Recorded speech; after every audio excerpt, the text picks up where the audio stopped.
pelo menos 100 pessoas que morrem diariamente nas ruas e estradas do país em acidentes de trânsito.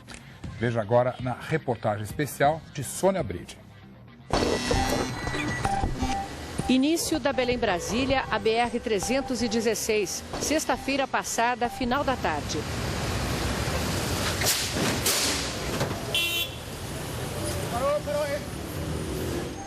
Este trecho de 20 quilômetros da região metropolitana de Belém é o que mais mata no país, segundo a Polícia Rodoviária Federal.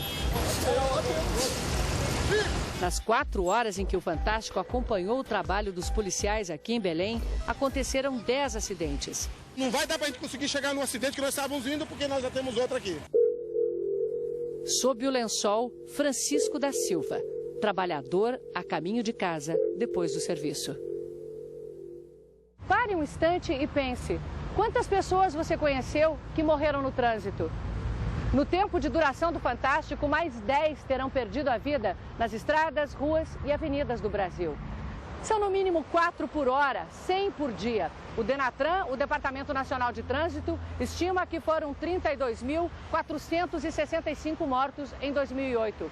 Já o Ministério da Saúde tem outro número, 37.585. Mas essa soma pode ser ainda maior. Este especialista fez o cálculo a partir dos casos de mortes em que foi pedido o DPVAT, o seguro obrigatório pago a vítimas de trânsito.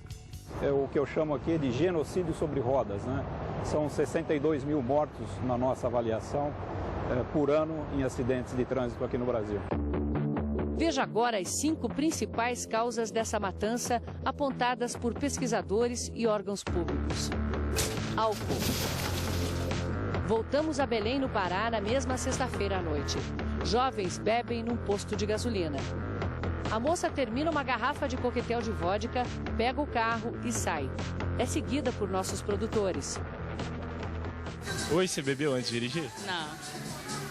Tem certeza absoluta? Absoluta. Se você tiver que apontar só uma causa do seu acidente, qual é a principal? O álcool, a bebida. O motorista estava embriagado? Estava. Há 5 anos, Orlando tenta retomar a vida com a coluna lesionada. Você ficou muito tempo no hospital? 3 meses e 11 dias. Essa cirurgia que eu fiz, ela custou R$47 mil. Tratar feridos é apenas uma parte do custo de 28 bilhões de reais por ano que o país tem por causa da violência no trânsito. E o seu amigo que estava dirigindo o carro, ele continua bebendo? Continua. Bebendo e dirigindo? Continua bebendo e dirigindo. E qual a profissão dele? Carreteiro. Motorista de caminhão? Motorista de caminhão. 1 ano e meio depois de entrar em vigor, a Lei Seca produziu resultados fortes no Rio de Janeiro, onde a fiscalização é constante. Em 2009, o número de mortos e feridos no trânsito do Rio caiu quase 30%. Foram 3.700 vítimas a menos. Cansaço. E é muito comum, num feriado prolongado, por exemplo, a gente ver a pessoa passou o dia inteiro trabalhando, chega em casa, junta a família, ela já está esgotada, bota toda a tralha dentro do carro e depois vai pegar horas de trânsito. Então as consequências vão aparecer. Fora aqueles que trabalham na estrada, que vivem sob um regime de escravidão. A pedido do Fantástico, Silvério Garbuio, do Instituto do Sono de São Paulo, avaliou os caminhoneiros. E quando você descansa, quanto tempo mais ou menos você para descansar? Umas 2 horas, 2 horas e pouco.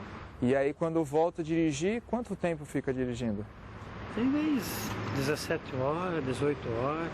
Sem parar? Sem parar. Você veio do Mato Grosso? Vim do Mato Grosso do Sul. Quantas horas de viagem? Mais ou menos 19 horas.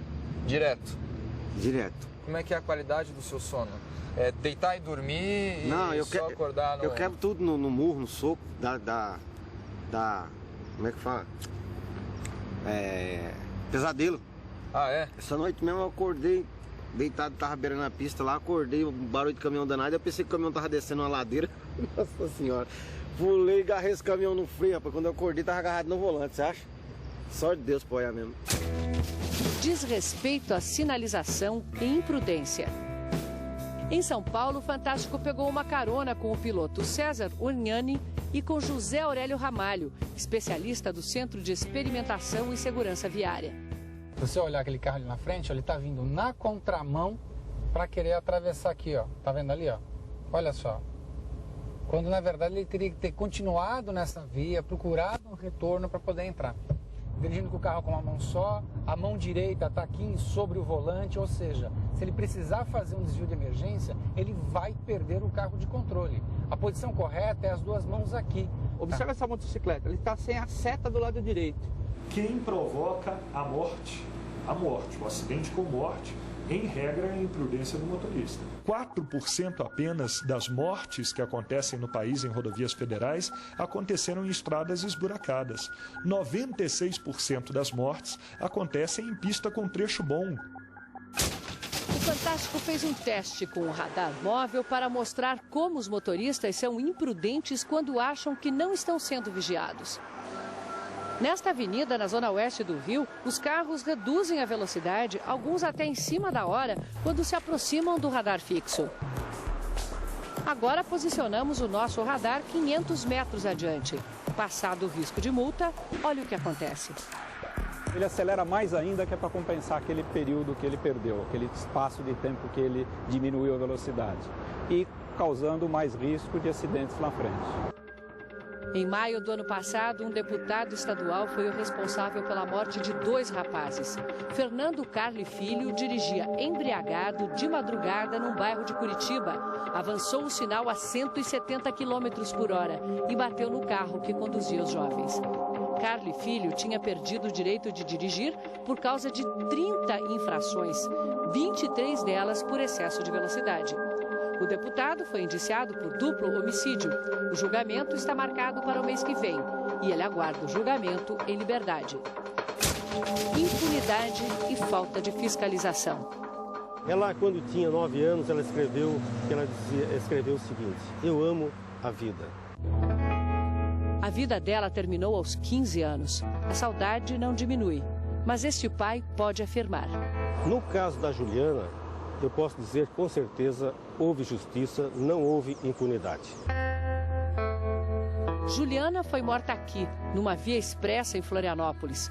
O carro no qual ela estava com o namorado foi atingido por outro que disputava um racha. O principal fator responsável pela condenação neste caso foi a mobilização popular, a participação da população em atos públicos, mostrando a indignação e também exigindo a punição dos culpados. Levados a júri popular, os 2 rapazes foram os primeiros na história do Brasil a ir para a cadeia, condenados por crime de trânsito. Punir é uma forma de educar. No trânsito, nós temos que punir para educar. Mas cadeia para criminosos do trânsito ainda é rara no Brasil. É recurso, mais recurso, ficam 5 anos no processo. E quando vai a julgamento, aí você tem que pagar 100 cestas básicas. Matou 5 pessoas de uma família. Paga 100 cestas básicas e está aí solto, né?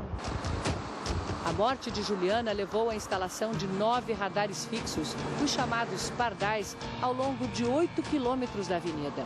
Antes da instalação, nós tínhamos aqui, para cada 10 mil veículos que circulavam, nós tínhamos 2.000 infrações de avanço de sinal vermelho ou de excesso de velocidade.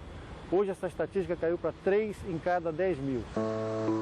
E o número de mortes caiu 90%.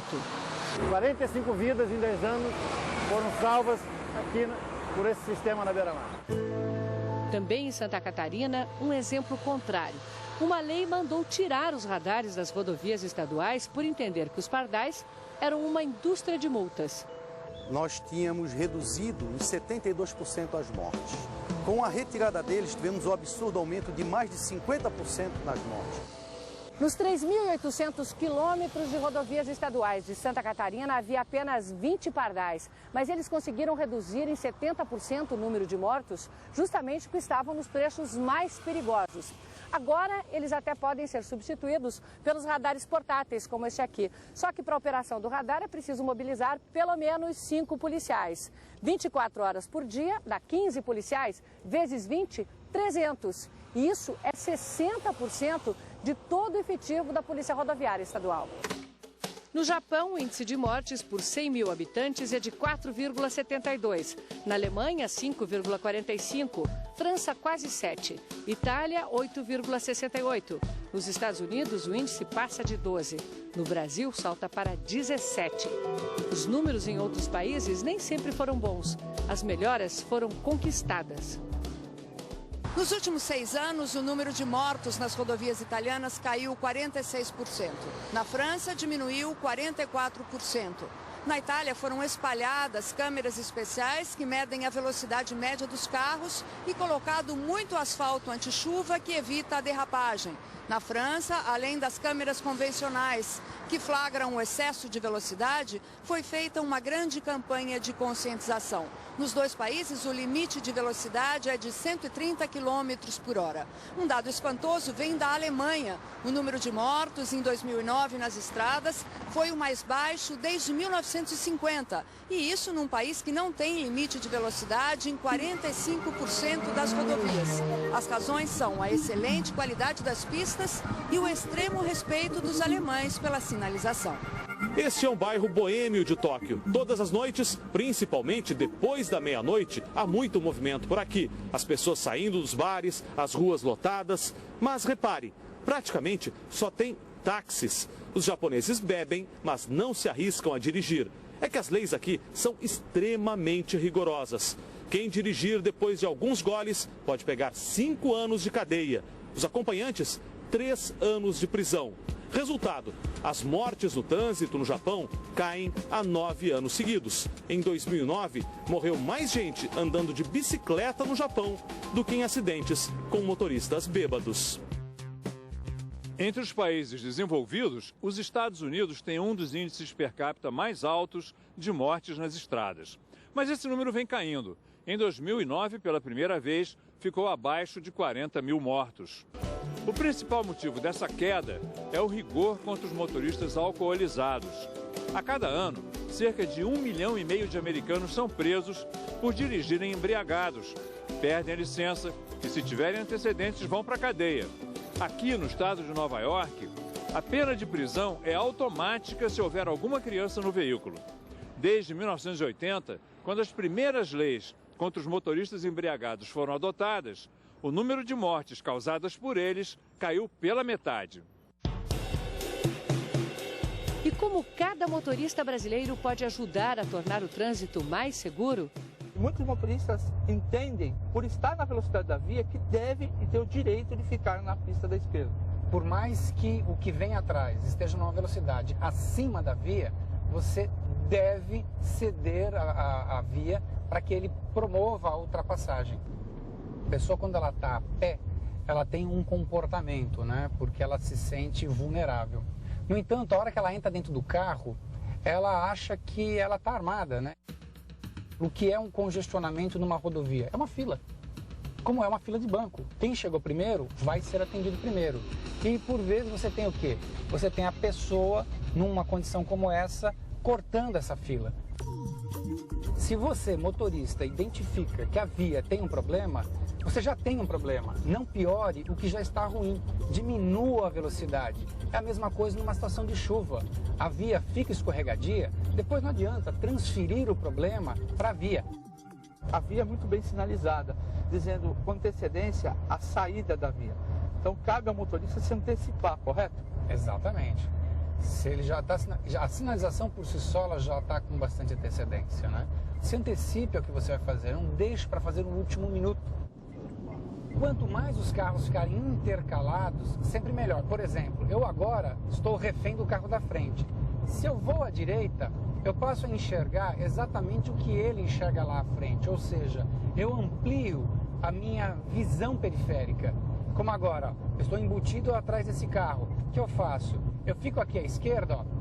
Olha como agora a situação de risco, ela diminui muito. Se ele frear, seja por um dado motivo, eu consigo enxergar esse motivo e eu me antecipo. Tudo o que você tem que fazer é tentar ampliar a sua visão. O trânsito ele não aceita erro. Você pode ter dirigido 30 anos sem nenhum problema, mas um único problema é o suficiente para acabar com a vida de alguma pessoa ou acabar com a sua vida.